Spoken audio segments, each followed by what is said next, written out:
Hi everyone! Welcome back to Shin Tech Tutorials.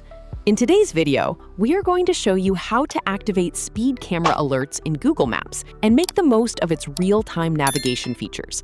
If this video is helpful, let us know in the comments. Leave a like and subscribe to our channel for more tutorials. Let's get started. First, open Google Maps and set up a route to your destination. Tap on Directions. And if you don't see any speed camera alerts right away, don't worry, because there is a simple setting you need to enable. Tap the Layers icon and make sure your map type is set to default. Then, under Map Details, turn on the Traffic option. This will allow Google Maps to display traffic conditions, along with fixed and mobile speed cameras.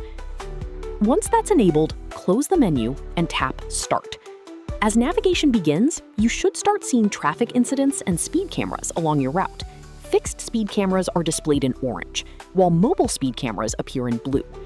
You can also tap on Reported Incidents to see more information provided by other drivers. Now, let's make sure Google Maps can alert you properly while you're driving. Exit navigation, tap your profile picture in the top right corner, and go to Settings. Then, open Navigation Settings.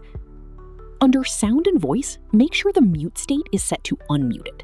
You can also choose Alerts Only if you prefer to hear only important notifications. Then, under Guidance Volume, select Louder to make sure voice instructions and alerts are easier to hear while driving. It's also recommended to enable Play Voice over Bluetooth and turn on Play Audio Cues so you can receive audible notifications during navigation. Scroll down and make sure the option to receive alerts about reported incidents and conditions that may affect your drive is enabled. This helps you stay informed about accidents, hazards, and other traffic conditions while you're on the road. And that's it. Now you know how to activate speed camera alerts in Google Maps and take advantage of its real-time navigation features.